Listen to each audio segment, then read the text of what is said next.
पर्यावरण के स्वरूप की चर्चा के अंतर्गत आज हम पर्यावरण एवं पारिस्थितिक तंत्र की अन्य मौलिक विशेषता अर्थात उसकी गत्यात्मकता की विवेचना करेंगे। पर्यावरण का स्वरूप लचीला होता है, अर्थात वह बदलती परिस्थितियों के अनुसार स्वयं को ढाल लेता है। बदलती परिस्थितियों के अनुसार प्रतिक्रिया दिखलाता है। उसकी इस विशेषता को हम गत्यात्मकता के अंतर्गत देखते हैं। पर्यावरण की गत्यात्मकता को हम कुछ संकल्पनाओं एवं प्रक्रियाओं के माध्यम से समझ सकते हैं। प्रथम है प्रजातियों का उद्विकास एवं प्राकृतिक छांट। प्रजातियों के उद्विकास की अवधारणा सर्वप्रथम डार्विन द्वारा दी गई थी। यह अवधारणा भी पर्यावरण के आंतरिक गत्यात्मक स्वरूप को दिखलाती है। इस परिकल्पना में यह माना गया है कि प्राकृतिक छांट यानी नेचुरल सिलेक्शन एवं पर्यावरण के साथ समायोजित करके अपने आप को ढाल लेना अर्थात अनुकूलन अडेप्टेशन की प्रक्रियाओं द्वारा प्रजातियों का उद्विकास होता है।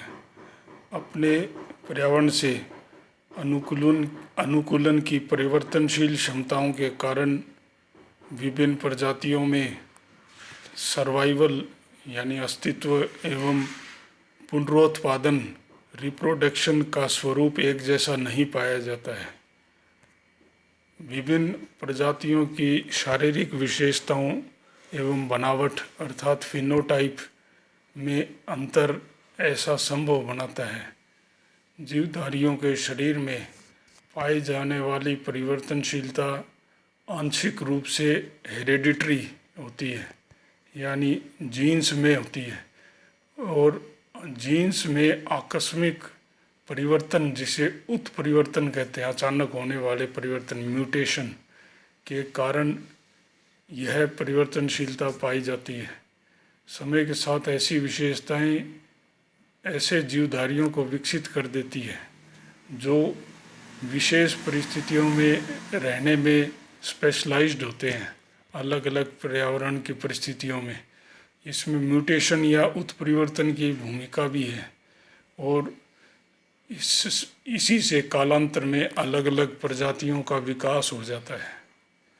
तो ये एक पर्यावरण की गत्यात्मकता का एक स्वरूप है जो विभिन्न प्रजातियों के द्वारा अपने स्वरूप के उद्विकास के रूप में दिखाई पड़ती है। अनुकूलन की प्रक्रिया के रूप में, संघर्ष की प्रक्रिया के रूप में तथा अपने आप को पर्यावरण के अनुसार शारीरिक रूप से ढाल लेने में दिखाई पड़ती है। ये शारीरिक विशेषताएं अंततः उनकी जेनेटिक यानी जीन्स के स्तर की संरचना का हिस्सा बन जाती है। दूसरा जो गत्यात्मकता का पक्ष है वो है पारिस्थितिकीय अनुक्रमण। पारिस्थितिकीय अनुक्रमण या इकोलॉजिकल सक्सेशन एक जैविक समुदाय का दूसरे जैविक समुदाय के द्वारा होने वाला क्रमबद्ध रूपांतरण अनुक्रमण कहलाता है। एक प्रकार के जैविक समुदाय का स्थान दूसरे जैविक समुदाय द्वारा लिया जाता है। इसी को क्रमिक रूप से घटित होने पर अनुक्रमण कहा जाता है। इसके माध्यम से एक अधिक स्थायी समुदाय की स्थापना होती है। क्लीमेंट्स ने सर्वप्रथम इस अनुक्रमण की संकल्पना का प्रयोग किया था। उन्होंने दो प्रकार के अनुक्रमणों का वर्णन वनस्पति संबंधी अध्ययनों में किया। प्रथम है प्राथमिक अनुक्रमण। प्राथमिक अनुक्रमण या प्राइमरी सक्सेशन। दूसरा है द्वितीयक अनुक्रमण। प्राथमिक अनुक्रमण निर्जन क्षेत्र से प्रारंभ होता है, जहाँ कोई भी वनस्पति शुरू में नहीं है। ऐसे नए लावे के निक्षेप के क्षेत्रों में मान लो वनस्पति का धीरे धीरे पहले मृदा का निर्माण होता है, फिर वनस्पति वहाँ धीरे धीरे स्थापित होती है और उसका स्वरूप बदलता है। तो ऐसे निर्जन क्षेत्रों से प्रारंभ होता है। इन निर्जन स्थलों पर होने वाला अनुक्रमण प्राथमिक अनुक्रमण कहलाता है तथा यहाँ स्थापित होने वाला प्रथम समुदाय को हम पायोनियर समुदाय कहेंगे। इस प्रकार का प्राथमिक अनुक्रमण नई निक्षेपित चट्टानें जैसे लावे की चट्टानें, मिट्टी के टीलों, नवनिर्मित लावा के निक्षेप, डेल्टाई क्षेत्र आदि में पाया जाता है। दूसरा जो अनुक्रमण का प्रकार है उसे द्वितीयक अनुक्रमण कहते हैं। जब किसी क्षेत्र में उपस्थित समुदाय किन्हीं प्राकृतिक कारणों से नष्ट हो जाता है और नवीन परिस्थितियों के अनुसार नया समुदाय स्थापित होकर चरम अवस्था को प्राप्त कर लेता है, तो यह अनुक्रमण द्वितीयक अनुक्रमण कहलाएगा।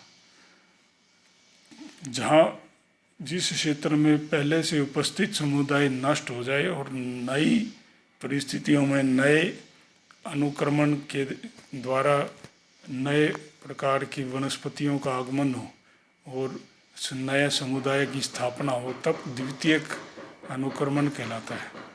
ये सब भी गतिशीलता को दिखाती हैं। ये सब प्रक्रियाएं पर्यावरणीय गतिशीलता या डायनामिज्म, गत्यात्मकता की परिचायक है।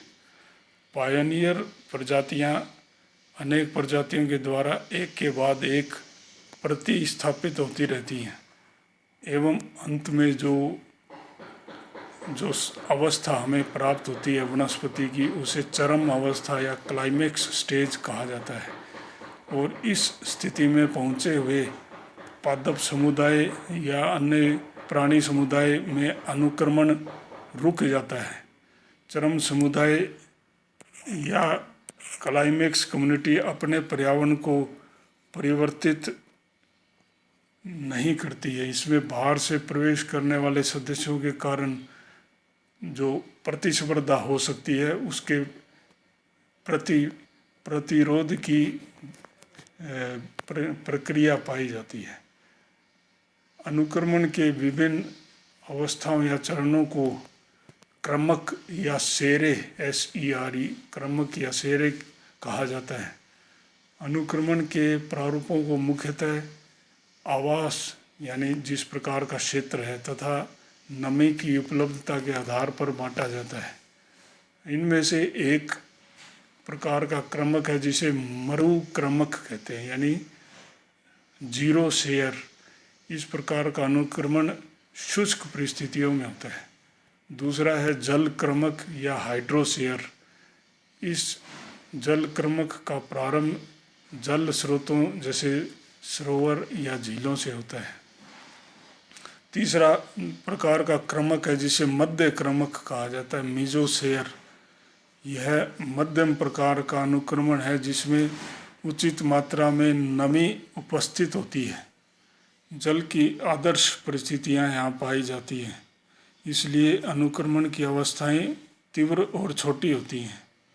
इस अनुक्रमण में मरु क्रमक एवं जल क्रमक के विपरीत जल की समस्या नहीं पाई जाती है।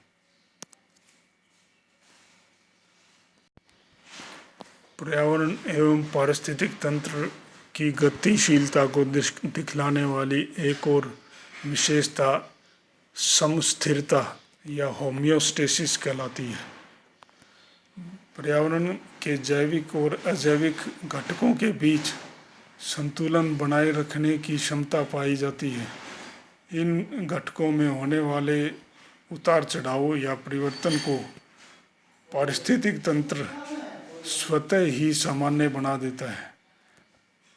प्राकृतिक रूप से संतुलन बनाए रखने की यह प्रवृत्ति ही समस्थिरता कहलाती है, होम्योस्टेसिस। अतः जैविक तंत्रों की वह प्रवृत्ति जो परिवर्तन का प्रतिरोध करती है तथा संतुलन बनाए रखने का प्रयास करती है, उसे ही समस्थिरता कहा जाता है। यह एक आंतरिक आत्मनियामिक सेल्फ रेगुलेटरी इनहेरेंट मैकेनिज्म या क्रियाविधि के रूप में काम करती है। प्राणियों के स्तर पर देखें तो उनमें तापीय नियमन की प्रक्रिया पाई जाती है कि बदलते हुए तापमान के अनुसार बहुत से प्राणी अपने तापमान को रेगुलेट या नियमित करने की क्षमता रखते हैं। यह भी समस्थिरता या होम्योस्टेसिस का उदाहरण है।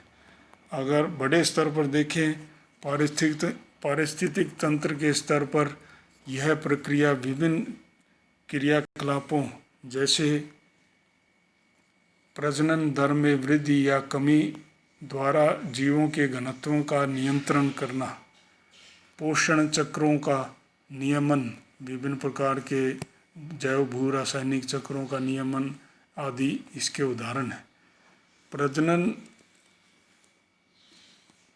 प्रजनन दर में वृद्धि या कमी करके जीवों के घनत्व का नियंत्रण करने का एक सरल उदाहरण हम देख सकते हैं।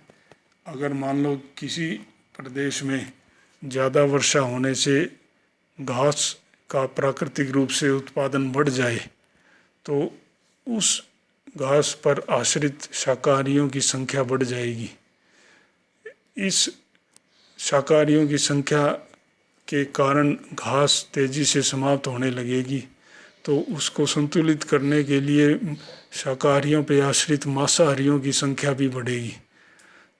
और जब मान लो लंबे या कुछ समय बाद वनस्पति खत्म होने लग जाए तो वनस्पति कम होने से स्वतः ही शाकाहारियों की संख्या भी घटने लगेगी, क्योंकि भोजन कम हो जाएगा, तथा शाकाहारियों के कम होने से मांसाहारियों की संख्या भी घटने लग जाएगी।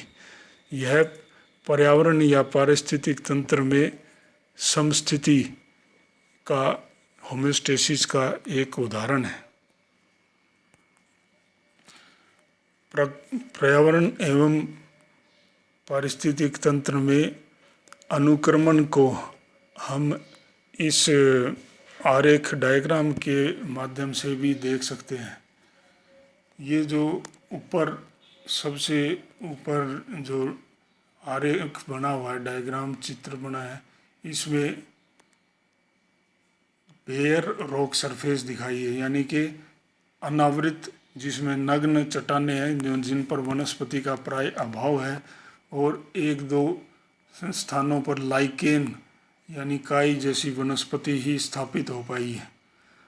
धीरे धीरे समय बढ़ने के साथ विभिन्न प्रकार के मोस तथा फंस है ना, अन्य विविध वनस्पति वहाँ पर स्थापित होने लगती है, और मृदा निर्माण की प्रक्रिया के कारण मृदा की मोटाई भी बढ़ने लगती है।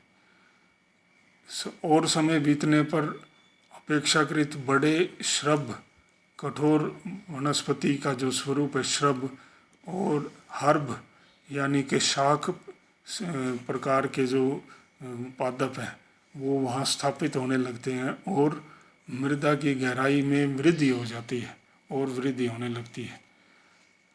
समय के बीतने के साथ इन छोटी झाड़ियों और शाक सब्जियों का स्थान धीरे धीरे बड़े पादप एवं वृक्ष लेने लगते हैं और मृदा समृद्ध हो जाती है, और इस प्रकार जो वनस्पति का स्वरूप वहाँ स्थापित होता है वो अपेक्षाकृत स्थायी होता है, और क्लाइमेक्स वेजिटेशन या चरम वनस्पति की अवस्था का द्योतक होता है। इस प्रकार से पर्यावरण की गत्यात्मकता का एक स्वरूप प्राकृतिक पारिस्थितिकीय अनुक्रमण के रूप में हमें हमारे सामने प्रस्तुत होता है।